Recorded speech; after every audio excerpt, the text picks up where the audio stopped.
Welcome to Train Signal. I'm Mel Haynes, and you're watching video number 5 in the SQL Server Administration course. In this video, we're focusing on creating SQL Server 2008 databases. Continuing on with the lovely Veronica's application, the very first thing I'm going to cover in this video is database planning.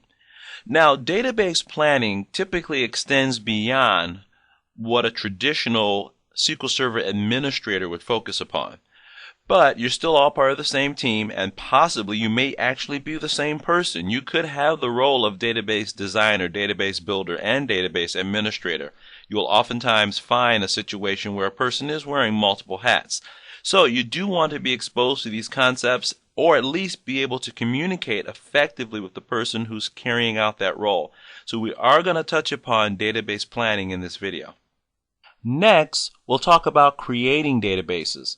Now, that'll be the bulk of what we talk about in this module. We'll talk about the files that make up a database, some of the options you can set when you're creating a database. Next, I'm going to introduce you to database diagrams. SQL Server 2008, and actually a few versions of SQL now, have had the ability to give you high-level diagrams of your database. Now, for many of you, your databases are so complicated that a high-level diagram would probably require a magnifying glass. But in my case, it'll be a pretty simple database, so we can get a nice bird's eye view of what it would look like and some of the information it can convey to you.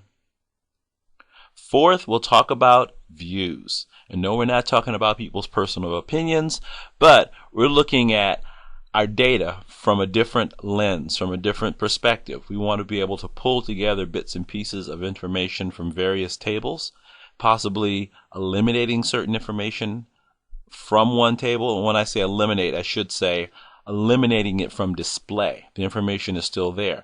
Those are the kinds of things you can do with views, and we'll look at that. And then last but not least, we'll look at synonyms. And I'm sure there's another word for that, but I can't think of one right now. But we'll use synonyms to represent much longer, more involved phrases and references to objects within our database, and talk about some of the benefits to synonyms. So starting in with database planning.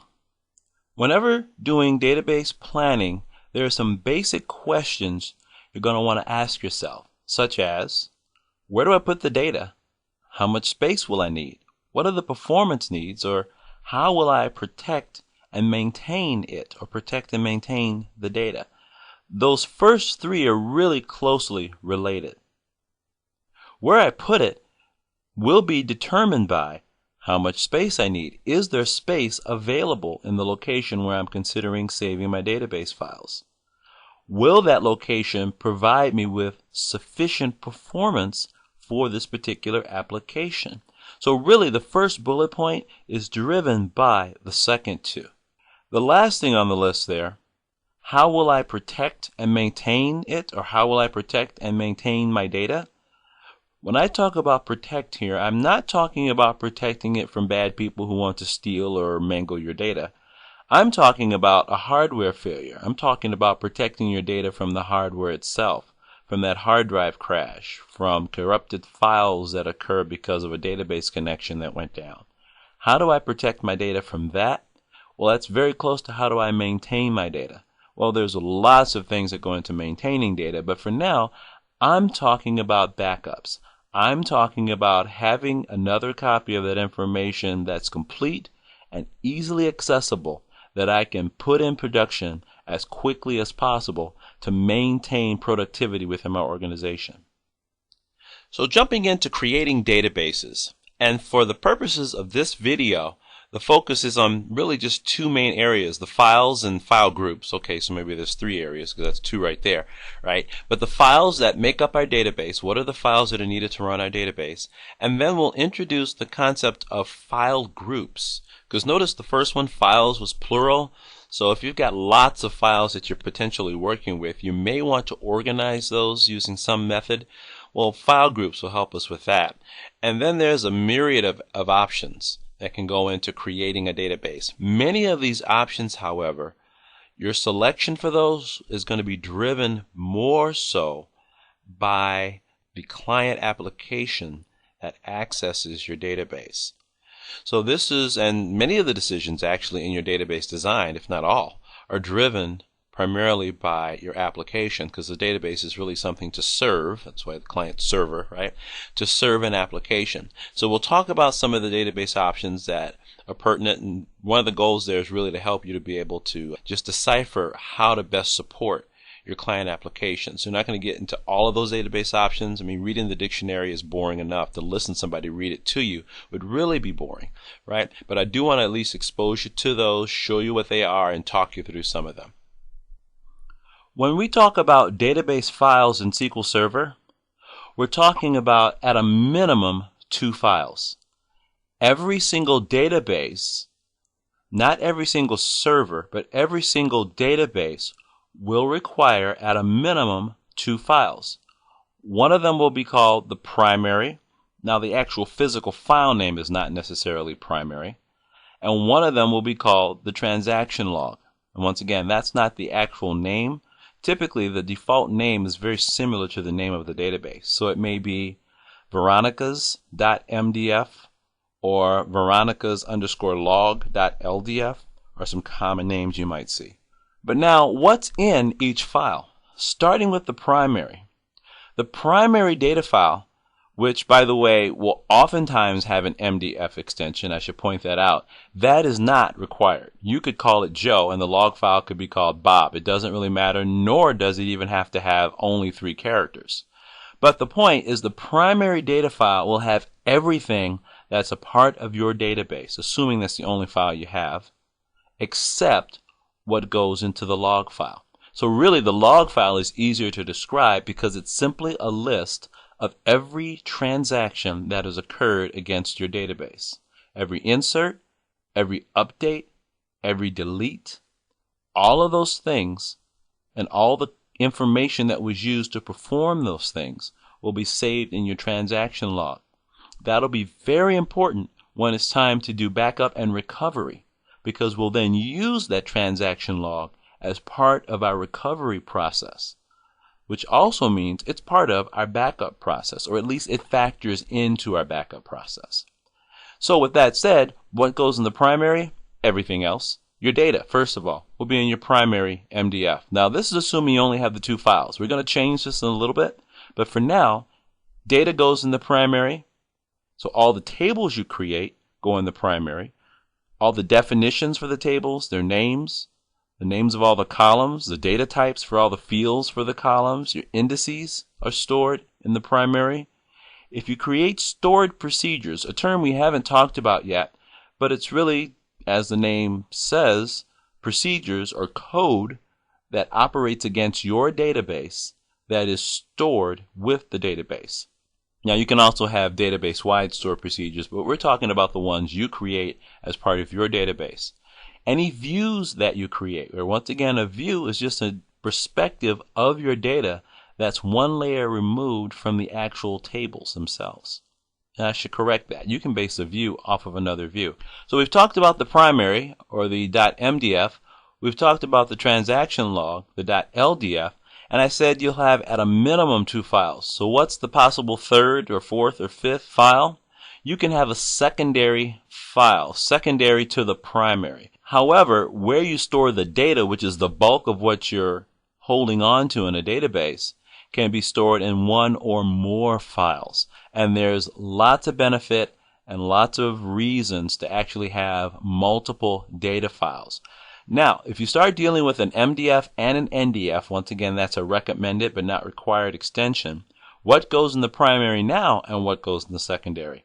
The secondary files are optional and they are used to store user data.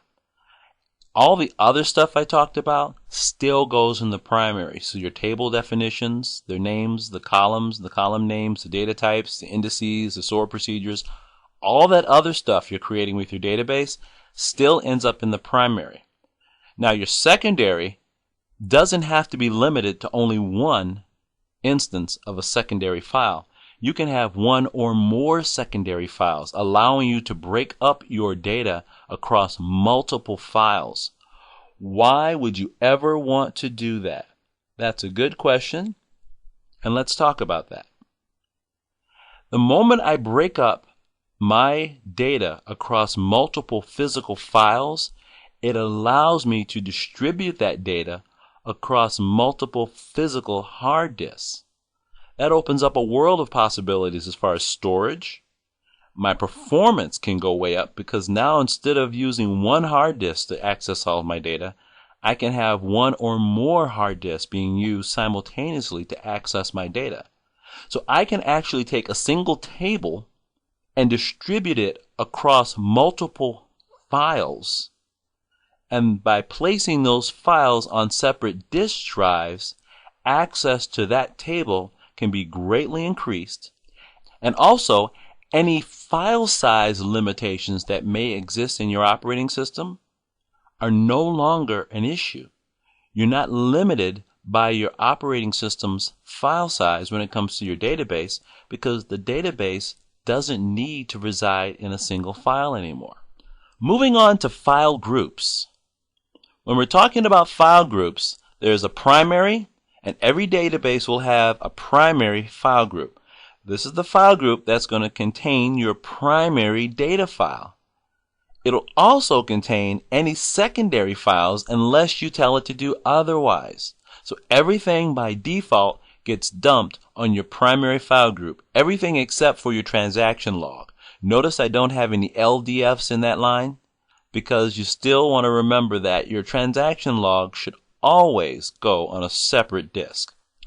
Now in this scenario so far, my entire database is in a single file. Probably not a good idea once you get into larger databases. At that point, you want to be able to break up your data across multiple disks, which means multiple files. You don't need multiple file groups in order to do that. I could have done that with just my primary by simply putting the physical files on separate disks, and they're all part of the primary file group. The problem is when it comes time to backups, I may not have time to back up my entire database as often as I would like. But let's say there's certain key tables where tons of transactions are happening every minute or every second. That sort of a table I may want to back up periodically throughout the day. A way to allow me to easily reference that table is to put that table in its own file group. Remember we talked about tables that are large being spread across multiple disks by putting them in a file group that's spread across multiple disks? Now when I'm ready to back up that file, however, I either need to remember every single physical disk that it's stored on, or all I have to remember is the file group that's built just for that table and back up that file group. So for example, let's say I create a table called customers, and I've created a file group called customer file group. And when I create my database files, I create customer file 1, customer file 2, customer file 3, and store each file on its own separate disk. Next, I create a file group and add each one of those 3 files to that file group, my customer file group. Now when I create my customer table, I specifically assign that table to the customer file group that automatically distributes my table across all 3 of those disks. And then when I'm ready to do my backups, all I have to remember to back up is customer file group. So once again, the key things to keep in mind when you're thinking about database files is where do you want to put them and why? How big are they going to be? And there's a component of that we haven't talked about that yet, and that's really starting to get into file growth options. So let's actually jump over to my SQL Server environment, and we're going to go ahead and create a database, and I want to talk about file growth while in the process of doing that. So going to my Start menu, click Start. I'm going to bring up my SQL Server Management Studio. I log in, just clicking on Connect, going with my defaults again, Database Engine, my local server, and Windows Authentication. My object browser is populated, and there's a Databases folder. Right-clicking on the Databases folder, brings up a menu, and the very first item on the menu says New Database. Clicking there brings me to the first of 3 screens in my New Database dialog. The first is General, the second is Options, and the third is the infamous File Groups. But starting with General, there's a big, long, empty text box here, just begging for me to give it some information. And I'm going to call this database Veronicas, in keeping with our wonderful company. So I give it a name. Next, I give it an owner. For now, I'm going to go with my default. That's going to cause this database to be owned by me, the person creating it, and I have all access to all aspects of the database by simply leaving it as default. So I'll do that for now. If I wanted to pick something else, I can use the ellipse and pick a different owner. Use full text. Indexing is not enabled, and that's okay because we don't want to touch that just yet anyway. We want to focus on just creating the database. Moving on to database files. Recall that I said at a minimum there's 2, and that's what I see here. 2. There's my primary file. On my primary file group, there's my log file. File group not applicable. We never put the log in a file group because it's never grouped with other files. There's a file type column simply saying that the first file contains rows of data, which is actually a somewhat limited title as we just talked about. It's actually got rows of data. It'll have table definitions. It'll have everything except for the transactions. And then my log file is just the log of the transactions. Moving over a couple of columns, initial size. Here's where you get to make your first big decision, but this decision will be driven more by your application designer than it will be by you. The person who designs the application and then designs the database will need to tell you how much space they think this database is going to require. The goal is to create the file initially large enough to contain all the data that's going to be stored there. You may notice the next column says auto growth. That sounds like, hey, I don't need to worry about making sure my file is big enough. It'll auto grow. That is true. It'll auto grow you into a big mess. Here's why. Notice it says by default 1 megabyte. I could change that to 10 megabytes, a gig, whatever I want to change it to. The problem is the initial block of data that you allocate is one contiguous block. Auto grow, however, will not most likely get another contiguous block. Windows is going to allocate the first free spot it comes across. And now your file's fragmented. Every time it auto grows by 1 megabyte or 10 megabytes or whatever amount you give it to auto grow, you get another fragmented section. What happens to the performance on fragmented files? It goes down. And no, your Windows defrag won't necessarily fix that problem. It might not, but even if it does, if you're constantly growing and then maybe shrinking your database, which can also happen automatically, we'll look at the property in a bit, you're going to constantly be recreating the problem of a fragmented data file. So I look at the auto grow sort of like the overdraft protection on my checking account. If I make a mistake and don't have enough in there to cover a particular transaction, my bank clobbers me with a huge fee. A better option for me is to have a little money set aside in a savings account and have it automatically pull that money over into the main account so I don't get hit with a huge fee. That process gets me past the huge fee, but it's still not completely free. My bank, for example, charges me a fee for that as well. My own money, moving it from my savings account to my checking account because they did it automatically. They charge me a fee, right? $10 actually. Well, same thing here. SQL Server will cover you, so to speak, so you don't crash, but it's going to cost you in performance. Every time you add file space automatically, it's going to be fragmented file space. So you want to avoid that if possible. You do have some configuration choices with that. You could completely turn it off, right? Not recommend it. Like I said, I keep my overdraft protection in place. And you can change how much it grows. It doesn't have to be 1 megabyte. You could be 10,000 megabytes at a time, 100,000 megabytes at a time. It could be percentages. Increase the database by 10% or 30% or whatever you choose to do. But once again, you don't want to rely upon this. Your primary method of dealing with exceeding your size estimates is to manually monitor your database. I should correct that. Is to monitor your database. You don't necessarily do that manually. There are automated processes that will help you monitor it as well. We'll talk about those. That'll send you alerts saying, hey, your database is 70% full. Do you want to do anything? It's 80% full. Do you want to do anything? You want to watch for those alerts. You want to set up those types of alerts and watch those alerts. And if that happens, then you want to discuss, okay, we need to create a bigger database file. How much bigger, so that we're not doing this every other day or every other week. So I'll cancel out of this. The defaults are pretty close to fine. I'm going to go ahead and make this a little bigger though. I'm going to make the Veronica's Veronica database. I'm going to make it 25 meg. And my log file, I'm going to make that 10 meg.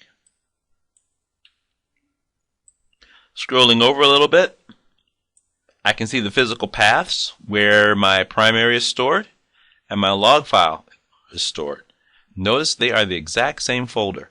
Is that a good thing or a bad thing? For those of you who said bad thing, you get 2 points. You're right. We typically want the transaction log and the data files on separate drives. Now in my case, I don't have all that hardware to play with. And be honest, this database probably won't care. Veronica's is doing well, but not that well yet. So I'll be okay. But as you get into larger scale databases, you definitely want to separate those two onto different disks. And if the column on the far left says logical name, the physical name, which isn't filled in, will ultimately show up here, which is typically simply the logical name with the extensions that I talked about earlier, MDF and LDF. So how do I add that secondary file? There's an add button in the lower right hand corner. I bet if I click on it, voila, there's a chance to add a second file. I'll call it VV file 2. Once again, it is 4 rows of data. It defaults to my primary file group. I could say, hey, I want to create a new file group right here on this screen, or I can go to the file group screen, either one of those. And I need to give it an initial size as well. Now at this point, Veronica's probably won't need one, so I'm not going to add that second file. But that's just showing you how you would do it, and all the other rules apply. Auto growth, physical location, right on down the line. But I'm going to go ahead and pull that off for now. Moving on to options.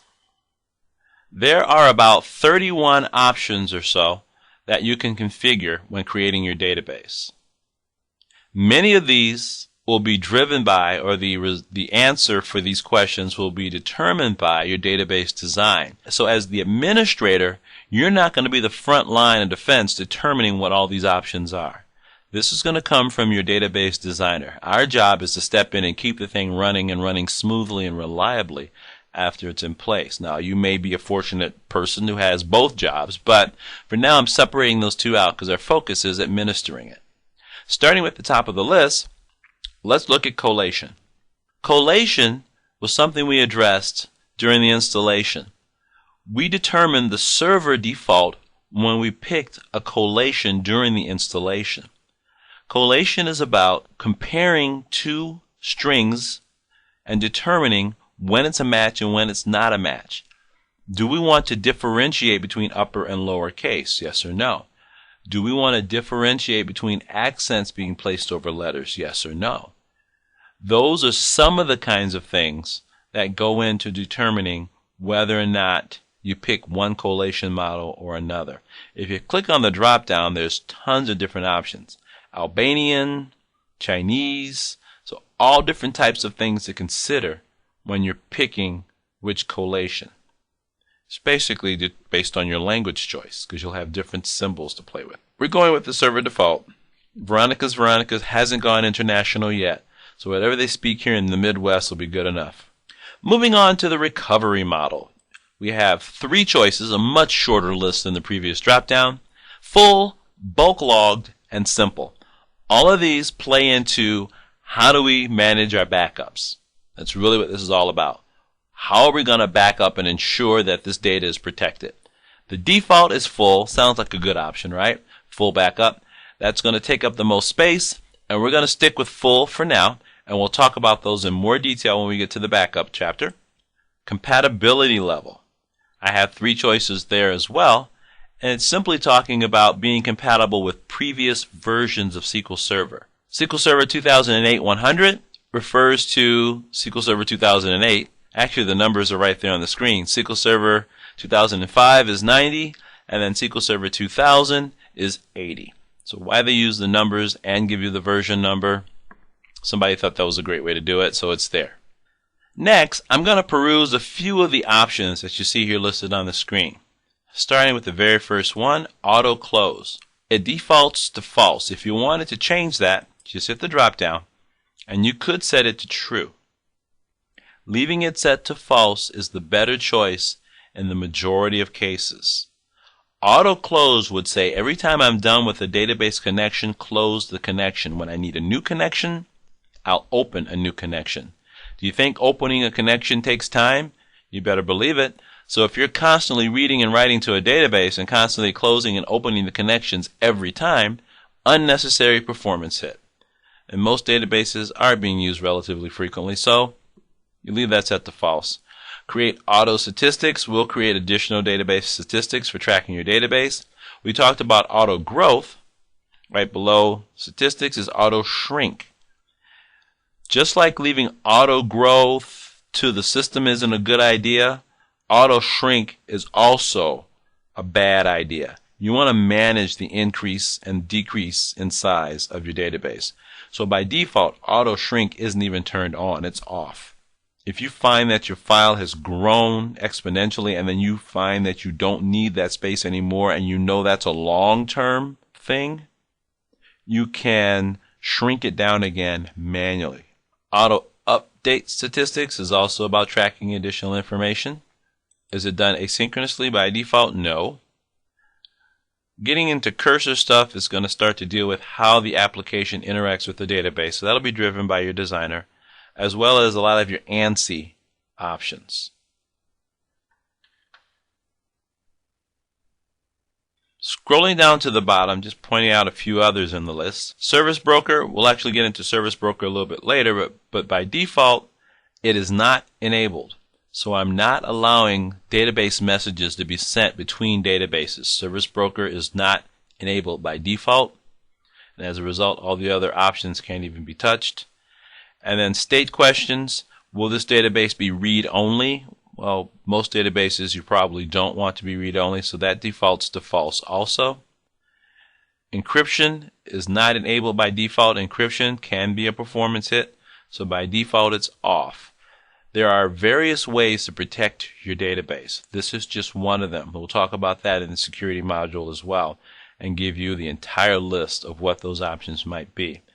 And then restrict access. Do we want multiple users to be able to access this database at a time? Do we want a single user or a restricted user access? For Veronica's, we have lots of people we want to access this database, and we will police who they are in other ways. So those are my options. Then the last menu, file groups. I could create additional file groups here. Clicking Add. I can create other file groups.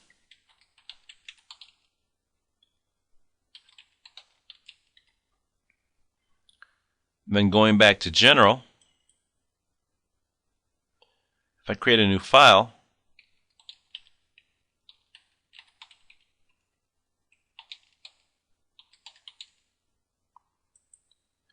now I have a choice of putting my customer file on the customer file group. And I could create multiple customer files. Say I call this customer file 01. Add a second customer file 02.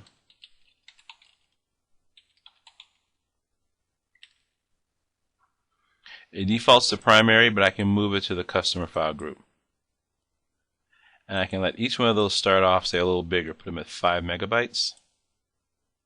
And then third, by changing the physical locations of those files, when I create my table, I will distribute my table across those physical locations.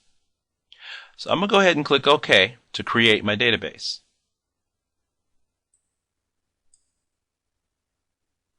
So let's see the results of our handiwork. Going to my databases folder, there's the other one we created earlier, but now I have a new database, Veronica's. I can expand that. Currently, no tables, I haven't added any yet. No views other than system views. There's some I get by default for free. We'll talk about those in a second. No synonyms, and not a whole lot in the rest of these we want to get into just yet. So I'll close these down and go back to tables. When I want to create a new table, just like a new database, it's simply right-click. On the table folder, very first option on the list is New Table. Select that, and I get my New Table interface. It's not necessarily a dialog. And it's prompting me for the first column of this table. Let's say I'm creating a customer table. One of the first things I might want to put in here is first name. Just typing in the letters I want to be in that column. Press Tab, and I get to select a data type. There's a myriad of types here to choose from. I'm going to go with my default, and then there's an option to allow or not allow nulls. Do I want to allow this column to be blank? First name is probably okay. Last name, same thing is true. And what field should I probably put first that I will not allow to have nulls? How about a customer ID? Typically, you don't want that to have nulls. Let's look over here at the properties window. I'm going to expand this a little. Regular data space specification. If I expand this, notice the file group name here is primary. Clicking on it and hitting the drop down, I can choose to put this table in the customer's file group. I've just distributed it across multiple physical files. Notice at the bottom I have another drop down for the text image file group. I can also move that from the primary to the customer's file group.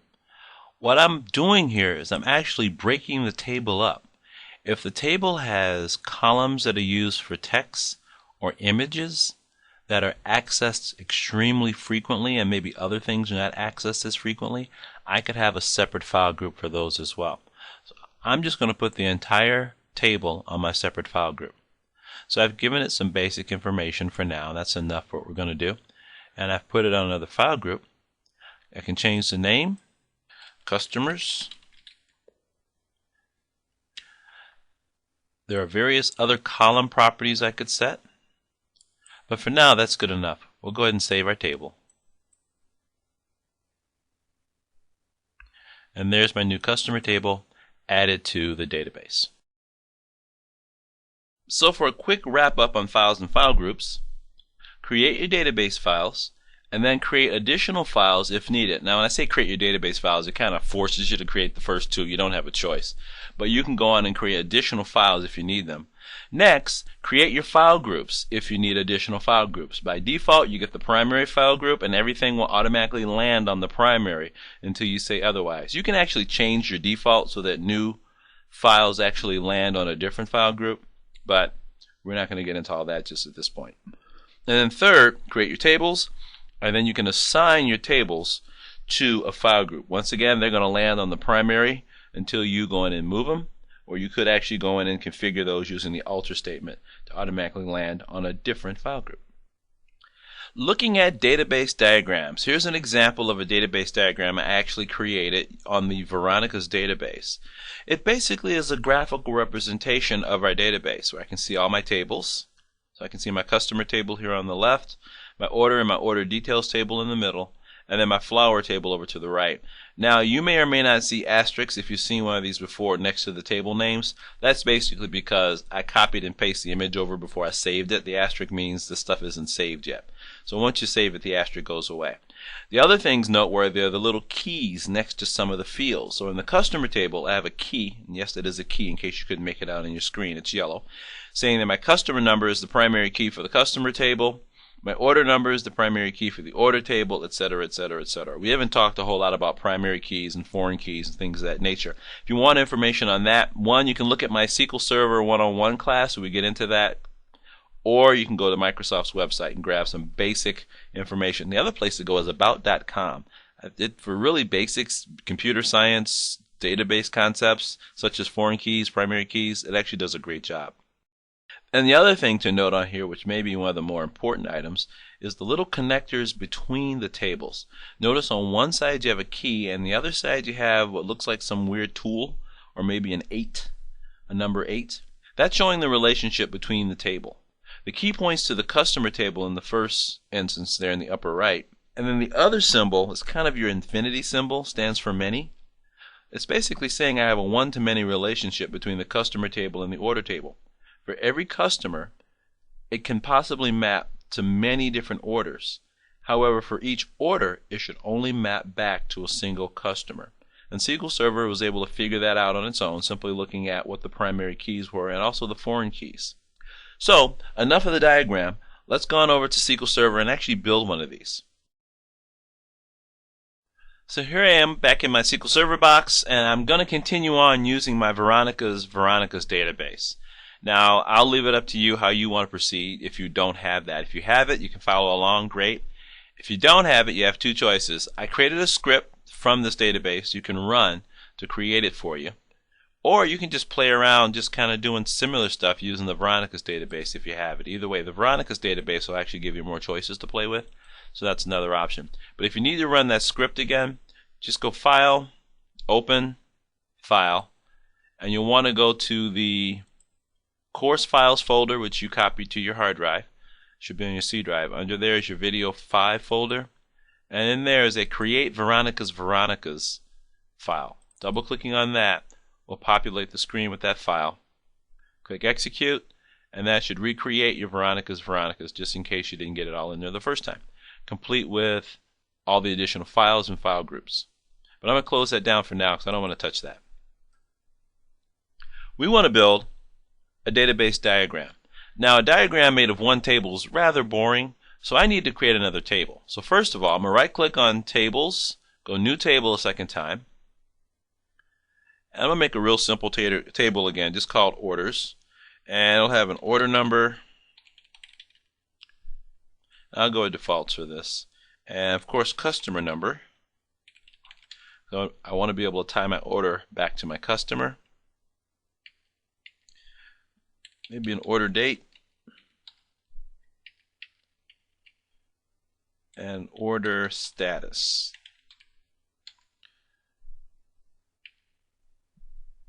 Order number, that's going to be my primary key, so I never want it to be null. Customer number, while it's not my primary key, an order that I can't tie back to a customer is kind of pointless, so I'm never going to let anyone enter an order that doesn't have a customer number. And if I go back to order number, right click, I can set that to my primary key. I will need to have a primary key in order to create a database diagram. For table name, I'm going to call it orders. I'm going to leave it on the primary file. Remember, I created a specific file and file group for customers, and it's really just for customers, so I'm going to leave this one on the primary. Hit save. So there it is, orders. Now, I didn't do something on the customer table that's required in order to make this work. So I'm going to open up my customer table, right click, go to Design, brings it back into the designer interface. I'm going to right click on Customer ID and set it as the primary key for the customer table. Go ahead and save that, close it down, and now I can go to my database designer.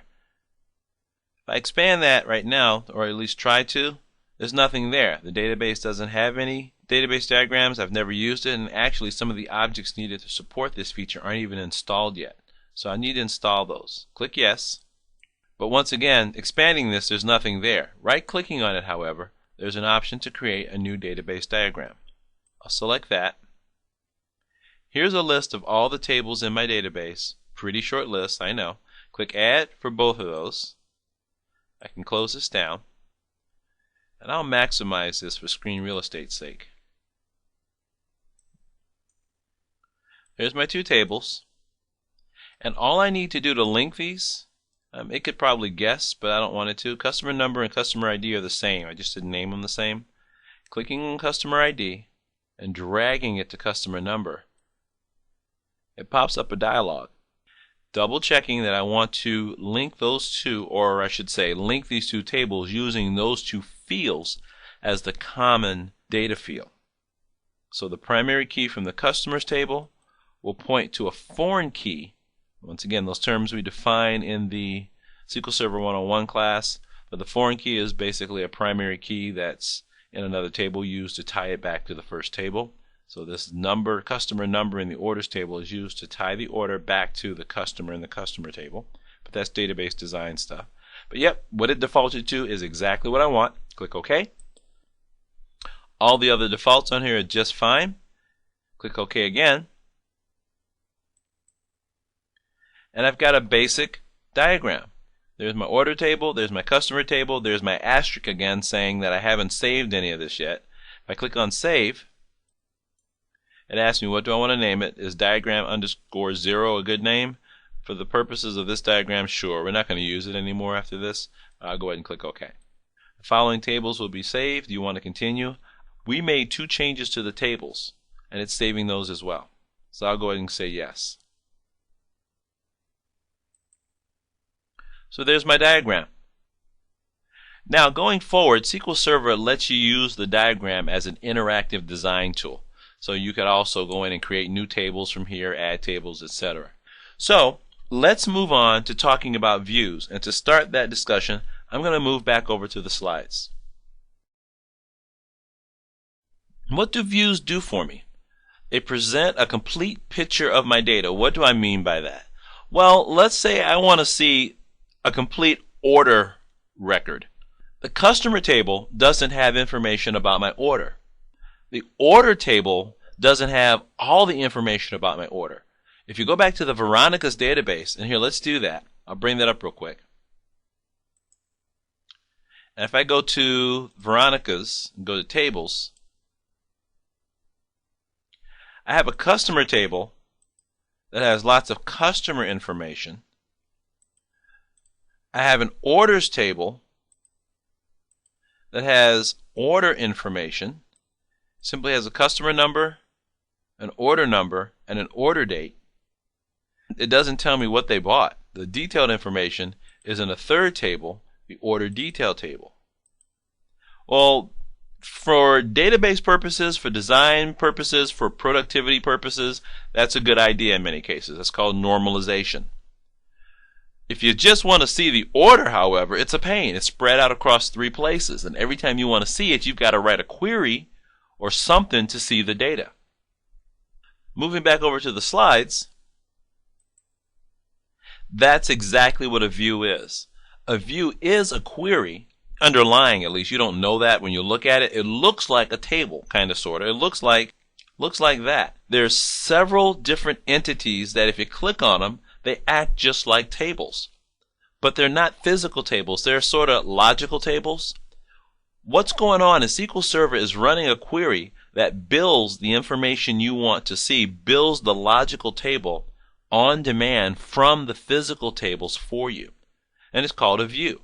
So I can have a view that's made up of a join between a customer's information in the customer table, the order record from the order table, and then all the order details from the order detail table printed out on one page and have a nice complete order. Don't have to think about how did I pull that together every time I need it. Creating a view allows me to quickly just view the complete order by going to the view, which is really kind of like a table, but it's not. Okay? Some of the other benefits, it actually can be used to restrict data access. Let's say there's credit card numbers in the customer table or something else we don't want to necessarily have available or have printed on their order. By using a view, I'm selecting which columns from the table to include in the view. So it's a great way to actually give people the information that they need, yet also keep things from them or avoid cluttering their screen. You're also helping them out by not including things they don't need. Views also help provide greater security in that you can now give users access to the information in a table to read it and even update it without having any actual access to the table. You can set up your environment such that the only access that they have to the data in a table is through a view. SQL Server actually does that itself. I'm looking at system views right now that SQL Server creates automatically for every table. Some of that information could easily be locked down at the table level and only made available at the view level, providing much greater security in your environment. So I was talking a little bit about creating views, but I can show you pictures all day long. Walking you through one would do a whole lot to clear it up. So let's just do that real quick. Make a real simple view so you can have a feel for what that looks like, what that process looks like. So I'm over here on SQL Server, going to databases, and I'm going to use the Veronica's database. Once again, if you don't have the Veronica's database, there's a script out there you can run. Just go New, Query, go File, Open, File, and there's a Video 05. We created a course files folder, and there's a Video 05 folder, and you want to create the Veronica DB. Just double click that, and it populates it. You can run that and create that Veronica database. I'm not going to do that because I already have it there, so I'm good to go. So once you have that Veronica database, though, if you expand it, and by the way, if you don't see it right away, just do a refresh. After you create it, if it's not there, do a refresh. That'll add it to the list. All right? But go ahead and expand your databases folder. Go to Veronica's, expand that, and there's a folder for views, and this should be empty because I don't think I left any laying around, and I didn't, so it looks good. If I right click on the views folder, though, there's an option for a new view. Go ahead and click there, and here's where I get to tell it what do I want to base the view upon. A view is a view of actual data. That data is stored in a table somewhere. Now, a view can actually be based off of another view as well, but I don't have any views yet, so there's none listed, or I shouldn't say that, because if I go here, now you can see there's none listed, right? So I'm going to start with, let's say we want to pull together a nice view of a customer order, because if you remember the database layout at all for this database, there's no one place you can go to get the complete picture of what's needed to fulfill an order.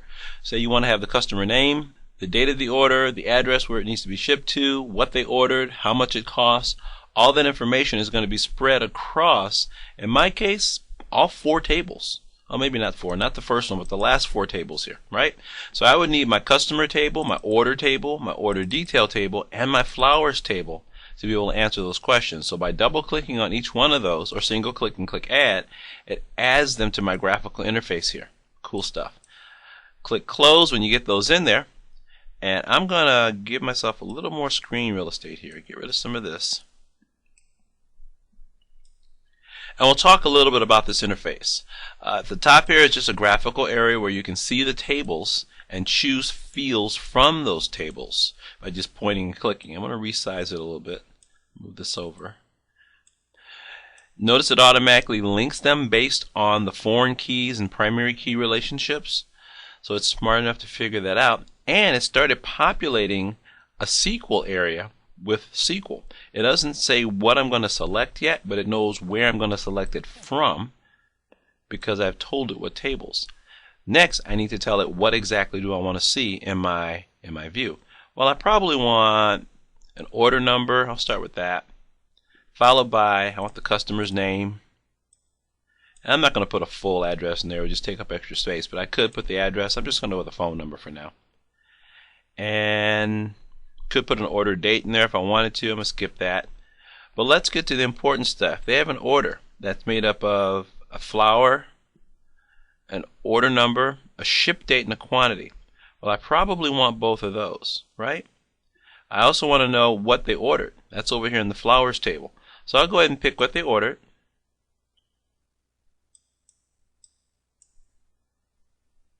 Nothing else in here I need. Maybe the cost. I'll put that after I put the quantity. Go ahead and select the sales price. And that's starting to look like the kind of information I want to see. I can test that out by simply right-clicking anywhere in the middle here and going to Execute Query, which is the same symbol you have up here as well, by the way. But I'll go ahead and click on Execute Query, and here in the Results pane at the bottom,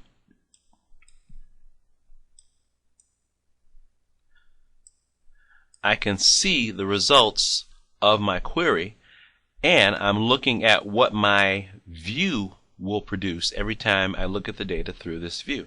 I'll see an order number. I'll just resize it a little bit. First name, last name, a phone number, the name of the product they ordered, how much of that product, a sales price for that product, and then I can add a calculated field out here of what the total is for that product. So I want to see 4 times 12 for this one here.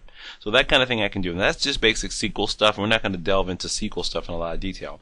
But that's all this is at this point. Now, one other thing you might want to do is order these and group them by order number, because notice the numbers are just kind of randomly thrown around. Right, here's a 45, here's a 45, there's a 40, and there's 2 more 45. So those 4 are really part of the same order, and there could be more for the same order further down. Notice my total result set is 3,110 records. That's a lot of rows. So you want to order that and group it by orders. So you can just put an order by in there like you normally would do with any kind of T-SQL. I'll go ahead and throw that on there. I can do that easily by just editing the T-SQL directly. Order by order number. Rerun this. And there I've grouped them a little better to make it a little easier to keep track. So I can see all the items on order number 1, the single item that's on order number 10, order 100, order 1,000. So most of these orders are pretty small, but not all of them. Order 109 has a few different items on it, right? So we can see Cynthia Rowe is a great customer. You want to be extra, extra, extra nice to her and all of her friends as well. So there, that's creating a view. All I need to do now is save it. Click on the Save button. It asks me to give it a name. I'm going to simply call it Customer Order. Click OK. I can close this interface down now. Go back over to my Object Explorer. I'll expand that out and notice there's my new Customer Order view. I can right-click on it and do all the same, or I shouldn't say all, but most of the same stuff I can do with a table. I can tell it to select the top 1,000 rows just like I could with a table, and it'll treat it like any other table and do a query. So that's creating a view. Now once again, you can create views that eliminate information, that include information from multiple tables, that are based upon other views, but the bottom line is it gives you a way to pull together the information that's most pertinent to a certain user group and also eliminate access to information that doesn't apply to them, and it also provides another layer of security. But who determines what views you have in your system is going to be driven to a large degree by your application development team. So with that, let's move back over to the slides and move on to the next topic. Moving on to synonyms. Once again, I couldn't come up with another word for synonym, but it'll have to do. What's a synonym all about? Taking a long, drawn-out, fully qualified name and giving me a nice, short name instead. Was this invented just so people didn't have to type? Maybe, but that's not the only reason. It's also a big benefit for software developers. If that fully qualified name or path were to change and you're using it, that flowers.genus.species, if you're using that inside your application, and it changes for some administrative reason, you've got to go back and change your application. But by using a synonym and using the synonym in your application only, I can change the stuff on the right inside the database. The application is only using the thing on the left, simply flower name. All I need to do is recreate the synonym inside the database to point to the new object hierarchy or to the new path. So it's a great administrative benefit as well. Let's cover a couple of recommendations. First of all, I showed you how to create a database with 2 files initially. Then we added additional files. Initially it was on the primary file group, but then we added another file group and added files to the second file group. You don't have to do all that. I could have gone with the defaults only. I could have simply given it a name, maybe changed the sizes at least, because they defaulted to only 2 meg and 1 meg, which is ridiculously small. But apart from those changes there, click OK, and you've got a workable database. Just make sure you have enough space. So a single data file and a single transaction log, that is okay. You don't have to have multiple. And the other thing, you do typically want to put the transaction log, as I said before, on a different physical disk from all other files for your database. And for that matter, all other files that are being used for anything, really. You don't want other transactions interfering with you reading and writing to that transaction log. So what did we cover in this video? We talked about database planning, but that was really a lead up to the meat of the chapter, which was creating databases. We talked about some of the options you can set when you create databases, such as the auto shrink, which is going to typically be false. You don't want databases automatically shrinking. We want to manually evaluate when that should happen, but you can have it set to automatic. Auto grow defaults to true, but once again, you don't want to lean on that, sort of like you shouldn't lean on your overdraft protection. Have enough money in your account to cover what you spend. Have enough file space available for what your database requires. That's going to give you better performance so you don't end up with all the fragmentation. We talked about the SQL Server data files, the MDF, which is your primary database file, which will always contain other stuff outside of data, even if you choose to move the data to other files such as the NDF files. And then we talked about the LDF, which is used for your log files, your transaction logs. We talked about file locations, where you should put them and why. Physically, you want to put your most accessed tables on a separate hard drive, separate disk that has incredible performance, because that's going to bottleneck your system if the things that are most frequently accessed are on a slower disk. So you want to change that to a faster disk. We went through creating a table. Actually, we created some primary keys on the table, saw what a foreign key looked like again for those of you who did the SQL 101 class. We learned a few new terms, right? We learned the term file group or file groups, which is basically a mechanism for managing multiple data files as a unit. That's what file groups buy us, as well as helping us to put files or distribute files across multiple physical disks.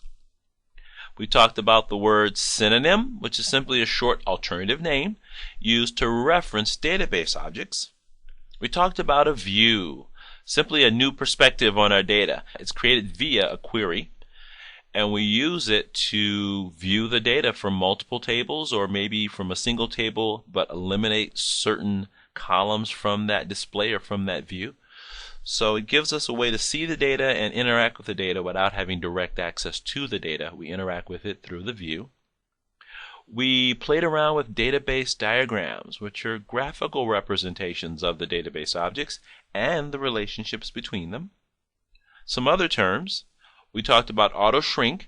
SQL Server will or can reduce your database file sizes if the space is not being used. By default, that is off.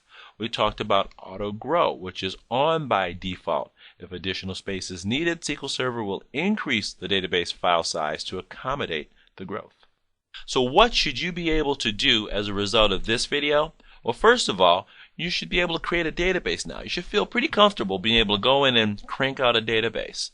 That will include creating your database file groups, your multiple files, and then creating those tables in those file groups. You should also know how to distribute tables across multiple disks using file groups, which is pretty cool stuff. So with that brings us to the end of this video. Thanks for watching, and I look forward to seeing you in the next video in this series.